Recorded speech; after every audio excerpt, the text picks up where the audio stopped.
कंबर में भी महंगाई जो मारिल अवाम रोडन ते निकरी आयो। पीटीआई पीपी शहीद भुट्टो ऐं ॿियनि तंज़ीमुनि जे सर ते धार धार मुज़ाहिरा कया विया। हाकिम ख़ास कैली जी रिपोर्ट। महंगाई ऐं पेट्रोल जे अघनि में वाध ख़िलाफ़ शहरी सियासी समाजी तंज़ीमूं ऐं अवाम रोडनि ते निकिरी आयो। उन सिलसिले में पीटीआई तरफ़ां क्रिकेट ग्राउंड खां एहतिजाजी रैली कढी वफ़ाक़ी सरकार ऐं महंगाई ख़िलाफ़ नारेबाज़ी कंदे भुट्टो चौक ते धरणो हयो त वरी ॿिए पासे पीपी शहीद भुट्टो कारकुननि जनाब बाग खां रैली कढी प्रेस क्लब अॻियां धरणो हयो। उन मौक़े ते अॻवाननि आवाज़ न्यूज़ सां ॻाल्हाईंदे चयो त ॾिठो तो सॼे मुल्क में माण्हू सरापा एहतिजाज लॻा पिया आहिनि ऐं हीअ जॾहिं को इहा हुकूमत आई आहे त रोज़ ब रोज़ महांगाई वधंदी थी वञे। उहो ॾींहुं ख़ाली न आहे जॾहिं कंहिं ज़रूरी अशिया जी या पेट्रोल जी क़ीमत में वाध न हुजे। हाणे त जेका IMF जी टीम आई आहे उन मां इहो थो लॻे त मज़ीद महांगाई कंदा ऐं पेट्रोल खे 300 खां बि क्रॉस कराईंदा।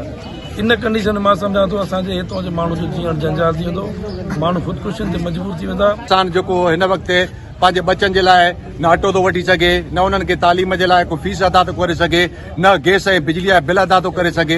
हिन जो मक़सदु सिर्फ़ु ऐं सिर्फ़ु पंहिंजा केस ख़तमु करणु, नेब खे ख़तमु करे ऐं अनक़रीब तव्हां ॾिसंदव हीउ पूरो पाकिस्तान ॾिसंदो हीउ पंहिंजा मक़सदु तक़रीबन हासिल करे चुका आहिनि ऐं अनक़रीब मक़सदु तक़रीबन हासिल करे चुका आहिनि ऐं अनक़रीब हे पूरे पाकिस्तान खे छॾे करे हे ॿाहिरि ई हलिया वेंदा। महंगाई आहे, हर ग़रीब माण्हू जेको ख़ुदकशी करण ते मजबूर आहिनि। पाकिस्तान जे मेन शयूं पेट्रोल आहे, अटो आहे, गैस आहे, बिजली आहे वग़ैरह उहा पाकिस्तान में न रही आहे। पाकिस्तान आख़िरी प्रशासन में अची हिननि हुकुमराननि जेको बचायो आहे। असां अवाम खे सोचणु खपे, 22 करोड़ अवाम निकिरे एहतिजाजूं करे। महंगाई थी आहे, हर रोज़ हुकुमराननि खे इहा शइ बि खपे त तेल महांगो करिणो आहे, ॿी हिननि खे का शइ नज़र नथी अचे।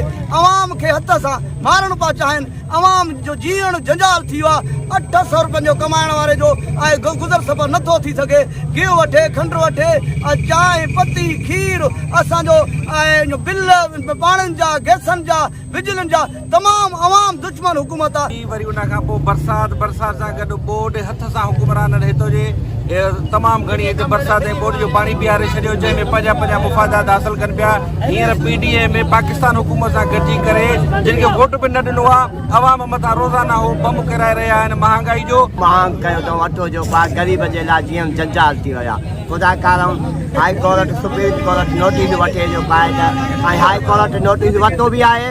50 यानी किलो जो ऐलान भी थियो आहे, उन ते अमल नथा कनि। अहिड़ी तरह वधंदड़ महांगाई ख़िलाफ़ कंबरवासी भी सरापा एहतिजाज बणिजी रस्तनि ते निकिरी आया आहिनि। कैमरामैन शुहेब खुसो सां गॾु हाकिम ख़ास कैली, आवाज़ न्यूज़ कंबर।